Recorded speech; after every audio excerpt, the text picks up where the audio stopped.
নমস্কাৰ সকলোকে স্বাগতম জনাইছো অন্য এক নতুন ভিডিঅ'লৈ আৰু এইটো ভিডিঅ'ত মই কম যিসকল ছাত্ৰ ছাত্ৰীয়ে গ্ৰেজুৱেশ্যন কমপ্লিট কৰিছে সিহঁতৰ কাৰণে এটা ভাল খবৰ লৈ আহিছো অসম চৰকাৰৰ ফালৰ পৰা সিহঁতক এক আৰ্থিক সাহায্য প্ৰদান কৰিব কিমান দিব কেনেকৈ পাব সেইবিলাক আপোনালোকক আগন্তুক ভিডিঅ'ত জনাই থাকিম তাৰ কাৰণে চেনেলটো সাবস্ক্ৰাইব কৰি থব কাৰণ যেতিয়াই এইবিলাক ৰিগাৰ্ডিং আপডেট আহে মই আপোনালোকক ভিডিঅ'ৰ মাধ্যমেদি জনাই থাকিম বা আপোনালোকে যদি অনলাইনে কেনেকৈ এপ্লাই কৰিব লাগিব সেইটোৰ ভিডিঅ' লৈ আনিম তো বলক এতিয়া চাও যে কাক কিমান টকা দিব তো ইয়াত আপোনালোকে চাব পাৰে যে যুৱক যুৱতীসকললৈ উৎসাহ তো অসম চৰকাৰৰ ফালৰ পৰা 25 কোটি টকা আবণ্টন কৰা হৈছে আৰু মুকলি কৰা হ'ব অক্টোবৰ 2025ত তো সেয়েহে আপোনালোকে চেনেলটো সাবস্ক্ৰাইব কৰি থব কাৰণ যেতিয়াই এই পৰ্টেল মুকলি হয় অনলাইনতে এপ্লাই কৰিব লাগে বা অফলাইনতে এপ্লাই কৰিব লাগিব কেনেকৈ কৰিব লাগিব কি কি ডকুমেণ্টছ দিব লাগিব সবিশেষ এই চেনেলত আপোনালোকৰ কাৰণে ভিডিঅ' লৈ আনিম তো এতিয়া চাব পাৰে যে 2025 চনত অসম চৰকাৰে বিশ্ববিদ্যালয় মহাবিদ্যালয়ৰ পৰা উত্তীৰ্ণ স্নাতকসকলক মাহিলী 2500 টকাকৈ দিয়া হ'ব আৰু এবছৰলৈ দিয়া হ'ব তো যিসকলে 2025 চনত অসম চৰকাৰৰ বা অসম চৰকাৰী বিশ্ববিদ্যালয় বা মহাবিদ্যালয় মানে কলেজৰ পৰা যদি সিহঁতে গ্ৰেজুৱেশ্যন কমপ্লিট কৰিছে সিহঁতক 2500 টকাকৈ দিব এক বছৰলৈ যে যেতিয়ালৈকে সিহঁতে জব নাপায় এবছৰলৈকে সিহঁতক 2500 টকাকৈ প্ৰতি মাহে দি থাকিব আৰু সেকেন্ড পইণ্টত কি লিখিছে চাব পাৰে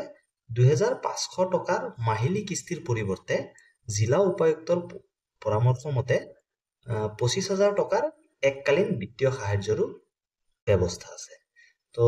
যিসকলে ভাবিছে যে 2500 টকাকে দিব তো প্ৰতি মাহে সেই টকাটো নিদি জিলা উপায়ুক্তসকলৰ পৰামৰ্শ মতে এইটো সিদ্ধান্ত লৈছে যে বছৰি এবাৰতে দিব 2500 টকাকে তাৰ মানে আপোনাৰ একাউণ্টত এবাৰ 25000 টকা সোমাব তাৰ পিছত ইয়াত লিখিছে যে লিংগ নিৰ্বিশেষে ৰাজ্য আৰু কেন্দ্ৰীয় চৰকাৰৰ বিশ্ববিদ্যালয়সমূহত গৱেষকসকলক এককালীন 25000 টকাৰ অনুদান তো যিসকলে ষ্টেট গভৰ্ণমেণ্ট বা চেন্ট্ৰেল গভৰ্ণমেণ্টৰ ইউনিভাৰ্চিটিবিলাকত ৰিচাৰ্চ স্কলাৰ হয় যিবিলাকে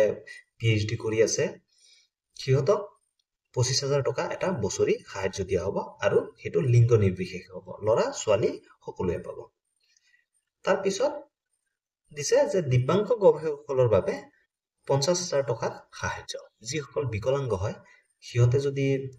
ৰিচাৰ্চ কৰি আছে বা সিহঁতে যদি PhD স্কলাৰছ হয় সিহঁতৰ কাৰণে 50000 টকাৰ সাহায্য দিব আৰু একেবাৰে তলত কৈছে কেৱল অসমৰ স্থায়ী বাসিন্দাইহে এই আঁচনিৰ অধীনত যোগ্য বিবেচিত কৰা হ'ব তো যিসকল অসমৰ বাসিন্দা হয় সিহঁতেহে এই আঁচনিৰ লাভ উঠাব পাৰিব